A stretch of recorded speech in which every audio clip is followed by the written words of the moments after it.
ও তো একটা অঞ্চল, এ তো অঞ্চলের একটা বুথের প্রেসিডেন্ট, হয়তো আমাকে আমার ভাইকে ডিস্টার্ব করছে। ও তো একটা জেলার প্রেসিডেন্ট ছিল উনি, ওনাকে বার করার জন্য দেখতে পাচ্ছি না কাউকে। শুধু বার করা নয়, করুণ কাহিনী শুনুন একটু। ওনার মেয়ে দুঃখ করে শোনাচ্ছেন, ওনার অ্যারেস্ট হয়ে যাওয়ার 1 মাস পর্যন্ত রাজ্য স্তরের কোনো নেতা ওনার পরিবারের সাথে, মেয়ের সাথে যোগাযোগ করেনি। এতটুকু বলেনি যে বা তোর বাপ এখন অ্যারেস্ট হয়ে আছে, তুই কেমন আছিস, এতটুকু কথা বলার সৌজন্যটা পর্যন্ত করেনি তার দলের অত বড় নেতার ক্ষেত্রে। আপনার পাড়ার যারা চারানার নেতা ভাবছে দিদি দাদার কথা শুনে অনেক হয়ে যাব, তার পরিবারের উদ্দেশ্য বলছি, একটু অনুব্রত মণ্ডলকে দেখুন, জেলার প্রেসিডেন্ট সে ছাড় পাচ্ছে না, তার পাশে দল ঠিক মতো দাঁড়াচ্ছে না, 1 মাস তার দল তার পরিবারের সাথে যোগাযোগ করেনি। তাহলে আপনার স্বামী, আপনার পুত্র, আপনার পিতা যেভাবে আইএসএফের উপরে অন্যায়ভাবে অত্যাচার করছে, আগামী দিনে কিন্তু আমরা আইনের মাধ্যমে ছাড়বো না। তখন কোনো দাদা দিদিকে পাবেন না, তখন লাস্টে হয়তো আইএসএফের কাছেই আসতে হবে, যে হাতে পায়ে ধরতে হবে, ভাই কেসটা তুলে না। তো এখন থেকে সেই সৌজন্যতার রাজনীতি করুন। আপনার যে দল ভালো লাগছে করবেন, আমাদের যে দল ভালো লাগছে করব। মানুষের কাছে যাব, আপনিও যাবেন, আমিও যাব। মানুষ যাকে ভোট দেবে সে জিতবে, যে হেরে যাবে, যে জিতবে তার কাজে ভুল হলে ভুলটাকে ধরিয়ে দেবে। এটাই তো। কোনো কার্পণ্য না করে আজ যারা এখানে বসেছেন, দুনিয়ার নেতাদের, চোরেদের, দুনিয়ার সমস্ত আপনার কি বলে ধান্দাবাজ, ভাওতাবাজদের পিছনে দাঁড়িয়ে কত জিন্দাবাদ করেছেন কোনো ঠিক নেই। আজ মুস্তাফার দরবারে, মুস্তাফার মজলিসে মুস্তাফার কথা শুনতে এসেছেন। Perhaps the greatest leader of all times was Muhammad. The creed of Hazrat Muhammad is free from the suspicions of ambiguity, and the Quran is a glorious testimony of the unity of Allah. বিশ্বের বুকে সর্বকালে শ্রেষ্ঠ leader যদি কেউ হয়, ওটা আমার নেতা, তোমার নেতা, বিশ্ব নবী মুস্তাফা। জোরে বলুন সুবহানাল্লাহ। পারবেন না, নায়াব ইউনিক পার্সোনালিটি ছিল। জুম্মা 8 দিন সিগারেট টানতে শিখেছো, সাইকেল চড়ে চড়ে স্করপিও সিটে যেয়ে যখন বসছো, দামি গাড়ির সিটে যখন বসছো, সিট বদদোয়া করছে, উফ সিট বলছে উফ। উত্তর 24 পরগনার বড় নেতা ছিল, রাজ্যের মন্ত্রী ছিল, খাদ্য সরবরাহ মন্ত্রী ছিল, এখন হচ্ছে আপনার উনি বন দপ্তরের মন্ত্রী। তিনি অ্যারেস্ট হওয়ার সময়, অ্যারেস্ট হওয়ার আগে পর্যন্ত মমতা ব্যানার্জি কি বলেছিল খেয়াল আছে? খেয়াল আছে আপনাদের? ও সুগার আছে, হ্যান আছে, ত্যান আছে, অনেক কথা বলেছিল। তো এখন কি সুগার কমে গেল নাকি? হ্যাঁ, এখন মমতা ব্যানার্জির মুখে আর কোনো ওনার কথা শুনেছেন? শুধু কথা শোনা নয়, এই 22 তারিখে বিধানসভার মধ্যে পুষ্প প্রদর্শনী হয়, জানেন? ফুলের মেলা হয়, মেলা হচ্ছে। যদি ওটা সম্পূর্ণ স্পিকার স্যারের এখতিয়ারে থাকে, সেখানে একটা ইনভাইটেশন কার্ড হয়েছে শুনলাম মিডিয়ার মাধ্যমে, সেখানে বনমন্ত্রীর কোনো নাম নেই, যেটা ইন্ডিপেন্ডেন্ট চার্জে যিনি আছেন, পূর্ণমন্ত্রীর নাম নেই, প্রতিমন্ত্রীর নাম আছে। অর্থাৎ জ্যোতিপ্রিয় বাবুর নাম আস্তে আস্তে কাটতে শুরু হয়ে গেছে। যদি জ্যোতিপ্রিয় মতো মন্ত্রীর মতো অত বড় নেতাকে দল পাত্তা না দেয় ফেঁসে গেলে, আপনার বুথের যারা চারানার নেতা আছে তারা ফাঁসলে কি দল তার পাশে থাকবে? তো যদি পাশে থাকে, বারাইপুর জেলে যারা ঘুরে এসছে তাদেরকে বলছি, আমি বারাইপুর জেলেও ঘুরে এসেছি, সেন্ট্রাল প্রেসিডেন্সি জেলেও ঘুরে এসেছি। আমি ওখানে গিয়ে কথা বলেছি, অনেককে আমি জামিনও করানোর জন্য উকিলও দিয়ে দিয়েছি, যারা তৃণমূলের হয়ে একসময় ওই পাড়ার চারানার নেতার মতো কাজ করতো, পাড়ার চারানার নেতার মতো কাজ করতো। আমাকে ধরে হাউ হাউ করে মানে কাঁদছে, আমাদের কর্মীদের কাছেও কাঁদাকাটা করেছে। ওর সাথেও তো অনেকজনের সাথে কথা হয়েছে, তারা তৃণমূল করেছে, এখন অ্যারেস্ট হয়ে গেছে। দল আর দেখেনি, তাদের বাড়ির লোক নেতার বাড়ি গেলে দূর করে হাঁকিয়ে দিচ্ছে। হয়েছে তো নাকি? আমার সাথে ওকে বলেছে, আমি তাদেরকে বলেছি যখন ইন্টারভিউ করতে আসে আমার ফোন নম্বর দিয়ে এসেছিলাম, আমাকে ফোন যোগাযোগ করতে বলবে। অনেককে যোগাযোগ করেছে, আমরা সমাধান করার চেষ্টা করছি, আগামী দিনেও করব। কিন্তু বলছি যেটা, তাহলে ফেসে কিসের সিট বলছে? বলতে ভয় লাগছে নাকি? নির্ভয়ে বলো স্করপিও সিট বলছে উফ। বলে কেন? ও সাইকেল টেনে টেনে পাছায় দুটো কড়া পড়ে গেছে, আজ গাড়িতে বসে মস্তানি দেখাচ্ছ, পাকামো করার জায়গা পাওনি। কারণ পৃথিবীর বুকে কোনো লিডার আমি চিনি না। আমি আইডলাইজ করেছি মুজাদ্দিদে জামান আবু বকর সিদ্দিকীকে, যে আমাকে পথ দেখিয়েছিলেন, আল্লাহ রাসূলকে চেনার সুযোগ করে দিয়েছে। কেবলমাত্র আমাকে নয়, পূর্ব ভারতের অসংখ্য কোটি কোটি মানুষ ধর্মের মূল স্রোতে ফিরেছে যে আবু বকর সিদ্দিকীকে দেখে। তিনি আমাদের বুঝিয়ে দিয়েছিলেন পৃথিবীর বুকে সর্বকালের শ্রেষ্ঠ লিডার যদি কেউ হয়, ওটা আমিনা লাল মোহাম্মদ ছাড়া কেউ নয়। জোরে বলুন সুবহানাল্লাহ।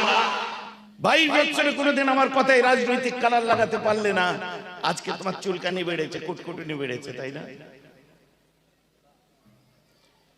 অন্যায়ের বিরুদ্ধে 22 বছর ধরে বাম যখন ছিল তখনও বলেছি, যে দল এসছে তখন কি মানবতার উপরে যখন আঘাত পড়ে তখনই আমরা চিৎকার করেছি।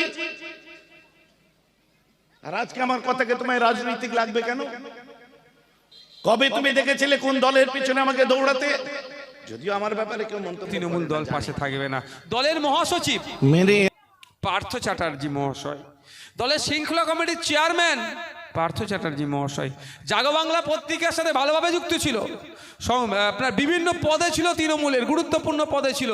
তিনি অ্যারেস্ট হয়ে গেল, 1 বছর হয়ে গেল, এখনো পর্যন্ত কোনো ভালো কথা শুনলাম না তার পক্ষে, দলের পক্ষ থেকে। উপরন্তু কি শুনছে, বারবার বলছে ও পার্থর বাবুর ব্যাপার, পার্থবাবু বুঝে নেবে, দল জানে না। চুরিটা যখন করেছিল উনি একা করেছিল, ও অর্গানাইজ ওয়েতে চুরি হয়েছে, টপ টু বটম পর্যন্ত, অল্প কিছু বাদে দুর্নীতিগ্রস্ত, টাকার ভাগ পেয়েছে। কিন্তু দোষ কার হলো? যে মূল হোতা ছিল সেই ফেঁসে গেল। তো আপনার এলাকায় অমুক নেতা অমুক কি বলে এখন কি সব দায়িত্ব দিচ্ছে না, অবজারভার, এ কথা বলে দিচ্ছে, দাদা বলেছে এখানে আইএসএফ কর্মীদের মেরে দিলেন, একটা মাথায় রাখবেন, মেরেছে যে আমি তার সাথে বুঝবো, কোন দাদার আদেশে মেরেছে আমি বুঝবো না, যে মেরেছে তার সাথে আমি বুঝে নেবো আইনের মাধ্যমে। তো কোন দাদার আদেশে মেরেছে সেটা হবে না, কে মেরেছে আইনের মাধ্যমে সে একদিন প্রস্তুত থাকুন, ফাঁসবে সে, তাকে জবাব দিতে হবে। আমি প্রত্যেকের কাছে অনুরোধ করবো, আসুন সৌজন্যতার রাজনীতি করি। কি প্রয়োজন আছে নিজেদের মধ্যে মারামারি হানাহানির জন্য? কে কার ক্ষতি করছি? সকাল বিকাল উঠা বসা একসাথে করছি, একে অপরের সকাল হলে মুখ দেখছি, বিকাল হলে মুখ দেখছি, মারামারি হানাহানিতে জড়িয়ে পড়ছি কেন? কারা আমাদেরকে এত হিংস্র করে তুলছে? একটু দেখুন, তাদেরকে আমরা গণতান্ত্রিক প্রক্রিয়ায় বর্জন করি। আমি আবারও বলছি, যার যে দলটা ভালো লাগবে সে দলটা করুক। এটাই তো আমাদের ডেমোক্রেসি, এটাই তো আমাদের গণতন্ত্র, এটাই তো আমাদের সংবিধান আমাদের ক্ষমতা দিয়েছে। সংবিধানে 326 ধারায় উল্লেখ আছে, 18 বছরের ঊর্ধ্বে ভারতীয় নাগরিক হলেই সে ভোটদানের ক্ষমতা রাখে, তার অধিকার আছে। তাহলে আপনাকে যখন সংবিধান অধিকার দিয়েছে আপনি দিন না ভোটটা, কিন্তু আপনি যদি অন্যজনকে ডিস্টার্ব করেন তাহলে অধিকারকে হনন করছেন। সংবিধানের অধিকারকে হনন করলে আপনি কিন্তু দেশদ্রোহী হয়ে যাচ্ছেন। এখন আপনার সাথে দল আছে, পুলিশকে কন্ট্রোল করে রাখছে বলে আপনাকে কিছু হচ্ছে না, কালকে কিন্তু দল আপনার সাথে থাকবে না, কালকে এই দলটা থাকবে কি, কোনো অস্তিত্ব থাকবে কি, কোনো গ্যারান্টি নাই। তখন কিন্তু আমাদের মেলগুলো করা আছে, কিন্তু আমরা সেইগুলো তুলবো।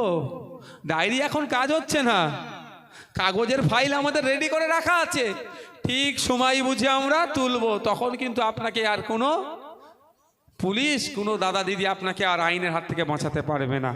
তাই প্রত্যেকের কাছে অনুরোধ করছি, আসুন সৌজন্যতার রাজনীতি করি, একে অপরকে সম্মান দিয়ে রাজনীতি করি। পাড়ার মুরব্বী যারা আছে আজকে তারা ভয়ে কথা বলতে পারছে না, ন্যায় অন্যায় কথাটা বলতে পারছেন। একটা সময় ছিল পাড়ায় কিছু অন্যায় সংগঠিত হলে বয়স্করা সেটা সমাধান করে দিত।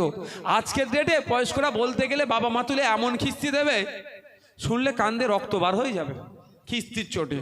তাহলে বয়স্ক মানুষদেরকে আমরা কিভাবে অসম্মানিত করছি? কেন?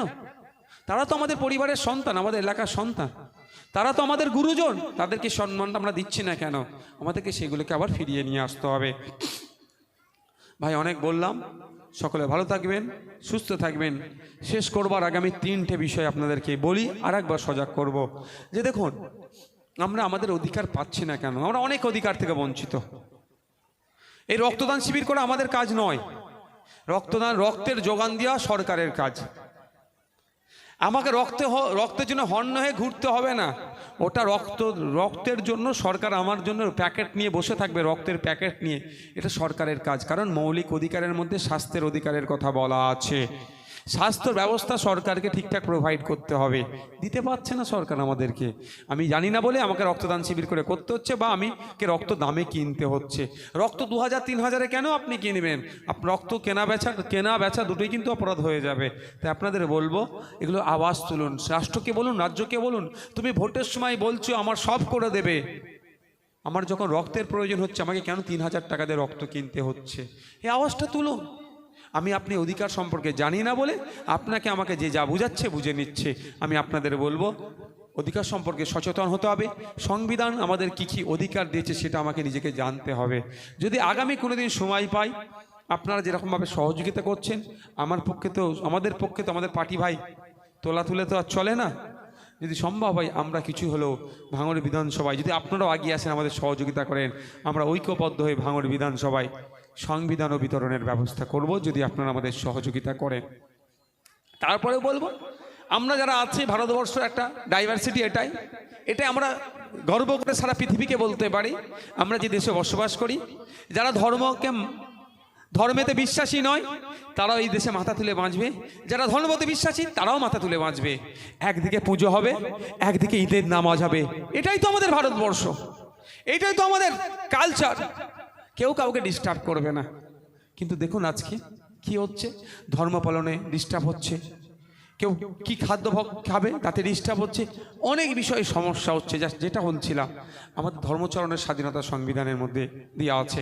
আমি আপনাদের বলবো, যে কথা বলার জন্য বলছিলাম, আমরা যারা ধর্মে বিশ্বাসী, ধর্মগ্রন্থ দেখবেন প্রত্যেকের বাড়িতে আছে। যারা ইসলাম ধর্মের বিশ্বাসী, কোরআন, হাদিস বা ফতোয়া ফারাজের কিতাব বাড়িতে আছে। যারা হিন্দু ধর্মে বিশ্বাসী, রামায়ণ, মহাভারত, গীতা বা বিভিন্ন ধর্মগ্রন্থ আছে। যারা খ্রিস্টান ধর্মের অনুসারী, বাইবেল আছে। বিভিন্ন ধর্মে যে বিশ্বাসী তাদের ধর্মগ্রন্থ আছে।